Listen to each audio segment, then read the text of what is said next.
Kung tinawagan mo sana ako, di hindi ka makatanggap nito.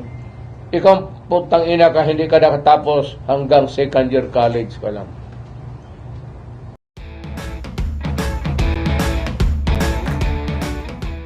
Hindi naman ako, no? It's the act of the president. Correct. But behind that act of the president, I will educate you. Hindi akin yan lahat.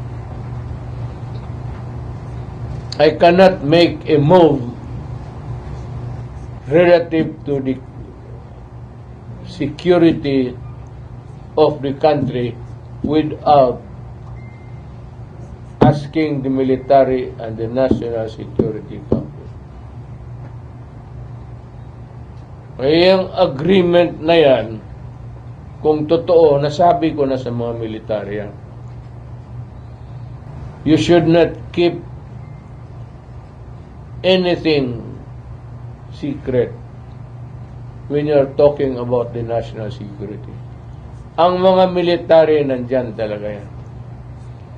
Nandyan man si Anyo, he was my national security advisor. Advisor mo yan, Bongbong. Tanungin mo kung mayroong bang gentleman's agreement.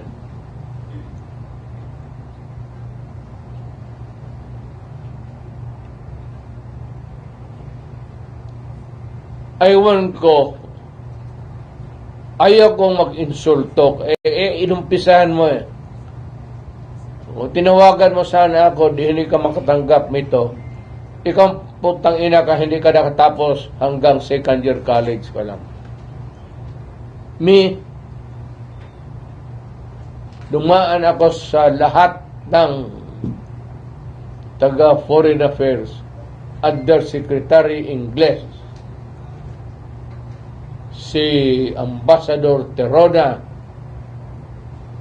Obiana,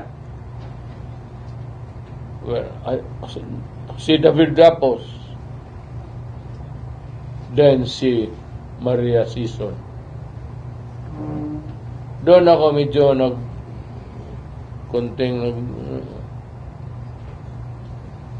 kaya huwag mong sabihin, mas marunong kayo sa akin. Alam kong ginagawa ko. Diplomatic and consular procedure. Master ko po yan, dumaan ako dyan.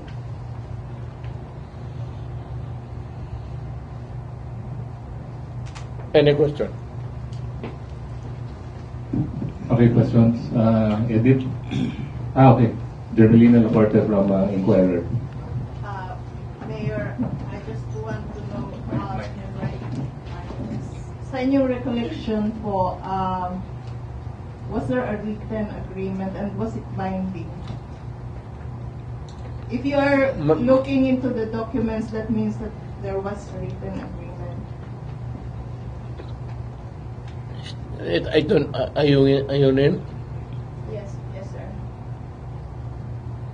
And also, sir, Maraming agreement, Iha.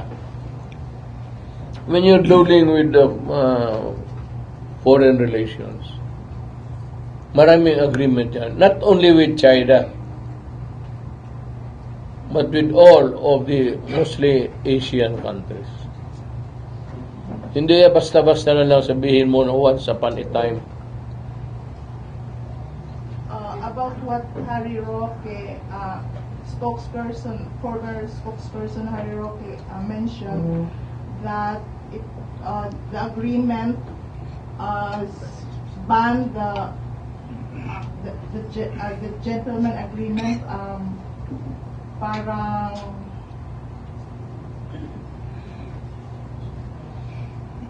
what he mentioned was Hirap ka. walang pwedeng construction materials that can be brought to the BRP Sierra Madre and only food and water. Yun daw ang content ng agreement. As is where is nga. Yeah, so You cannot bring in materials to repair and improve. okay. So Wala yan. So totoo, Mayor, Totoo yan. na mayroong agreement.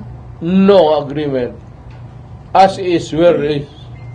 So, bawal ang construction materials. Well, ganun. As is, where is nga. Kasi kung Sierra Madre pa lang, if allowed, matagal na repair yan, nakauwi na yan dito. And is it binding sa present administration? Well, if he's brave enough, kaya gusto ko sabi ko, nandyan mo kaya yung Amerika, why don't the Philippine Navy get itong panghila at repair it?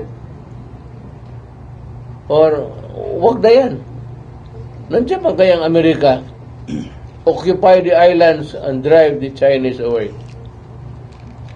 Mayor, in the context of Secretary of State that was, given the as is where is, so the ship there will be allowed to rot in time because no repair is allowed, and which the President, which Marcos says, that is very alarming because if you cannot repair it, if it will rot there, it will be destroyed, then we have nothing there. Kaya ito sabi ko kay Marcos, stop complaining and expounding on it. Do it and repair. Yan ang sasabi ko sa kanila. I challenge them na sila man na sa gobyerno ngayon, di i-repair nila at gumawa sila doon ng mga bahay-bahay kung saan. If they are really ready for that. Gawain na nila ngayon gusto nilang gawin. I-patrol na nila yung Philippine Navy, the gray ships, and let us see what happens. Tapos na kami. Kung sabihin ni Marcos, all of your past presidents were failures. You didn't do anything about Sierra Madre. Mr. President, I'm challenging you to go to Alonan with the other ships and repair it. Yan ang dapat following your di subukan nila. Kami takot. Ayaw namin ng gera. Kung sa kanya, hindi ba kagera pagkos nandyan yung Navy, di gawain mo. You have the ironclad guarantee of the Navy that they will, US Navy, that they will all die for the Philippines.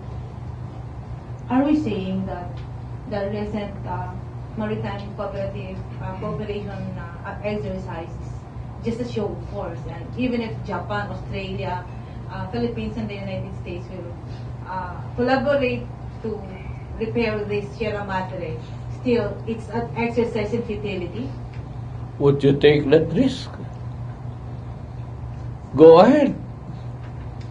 Bring in Japan and the rest of the ASEAN countries and let us see what happens. Are you saying there will be a bloodshed? The what? There will be a bloodshed. War. Wala akong sinabi. Sinabi ko lang subukan nila and see what happens. The way you listen to President Xi during your meeting, he said you can do this because there will be this possible war. One word lang. Nandyan kami lahat. What was it? Do not do it because there will be trouble. It was heard by all. So, ba gawa ito? Wala ko kanto. So it was a stern warning from China. Well, that was the reply. If it's a warning, well, ikaw nang bala. You interpret. If you are to advise the Philippine government in this era of Philippine government's position on the West Philippine Sea, and if you are asked to a 1 cent opinion, what will you tell the Philippine government, or what will you tell the Filipino people given these conditions, sir? My advice would be totally irrelevant Sila ang magtanong doon sa Amerikano. Sila kasi ang gumagawa. Hindi naman ako, bakit ako mag-advise? Mayor, pwede mo balik lang ko. I just want to make it clear. So you said that where is, as is, where is, there was an agreement, and was it written or verbal only? And Verbal. Verbal. Walang written sa amin pa na. During my relations with China during my term, walang written except yung mga trade which were signed by the undersecretaries of the particular department concerned. Nasa tabi lang ako, kaming mga... it's not binding. It's not binding. No, it is binding. It's not, just because it was not signed, other trade agreements signed are binding sa atin. Hindi man kailangan ang presidente ang pupunta doon. Okay. Thank you, Jermelina. Sir, You cannot put to task the president to sign all agreements with all other countries because that would take. Kaya may dala kang mga diplomatic trade undersecretary, trade secretary. Okay. Sir Al, I am just asking you to exactly, meron ka mang recorder, quote me exactly para walang misconceptions, misunderstanding.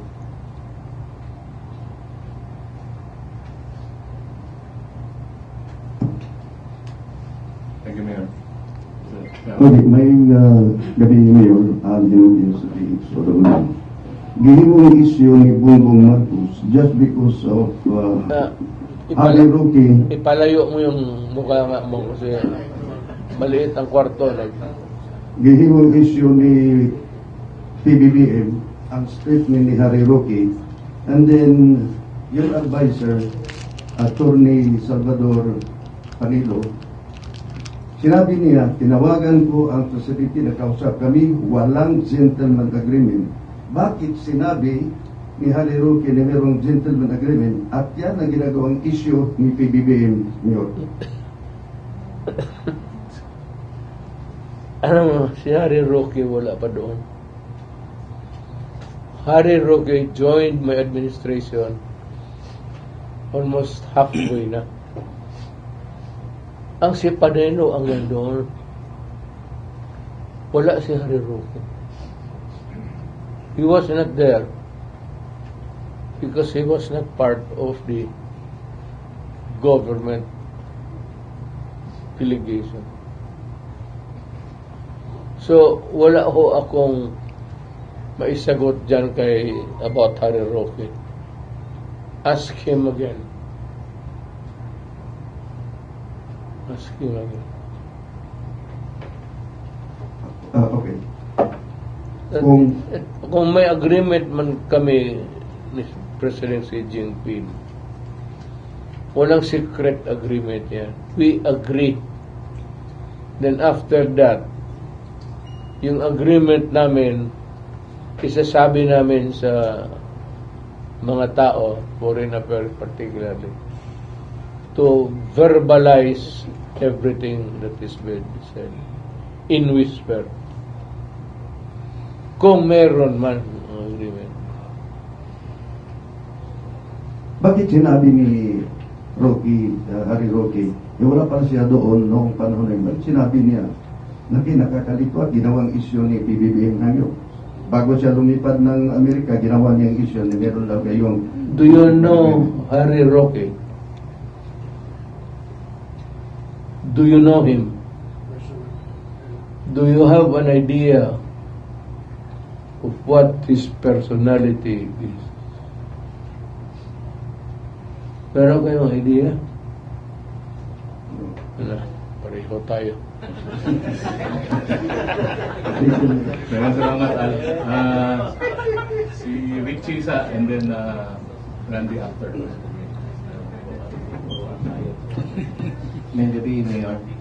Mayor, isulti mo kanina that when you go to China, after nagisultihan ka ni Xi Jinping that hindi pwede maistoryahan ang imong ipangayo sa iya about the conflict of the West Philippine Sea.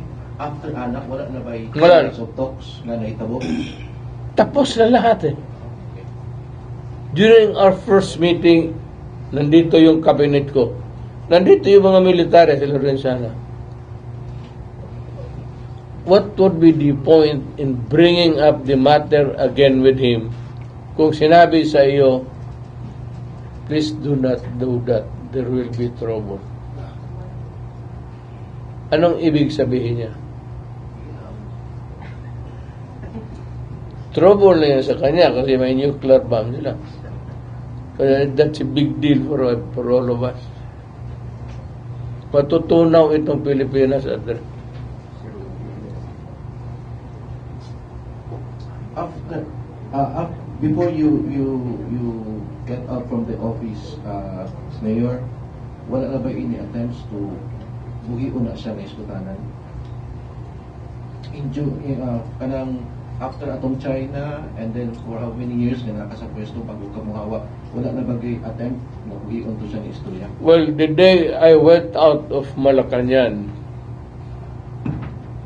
totally cut off na ako sa governmental functions. Nobody would believe me. Magsalot lang yung police, pati military, pagka may posisyon ka. Pag wala ka na sa posisyon, sabihin ng military,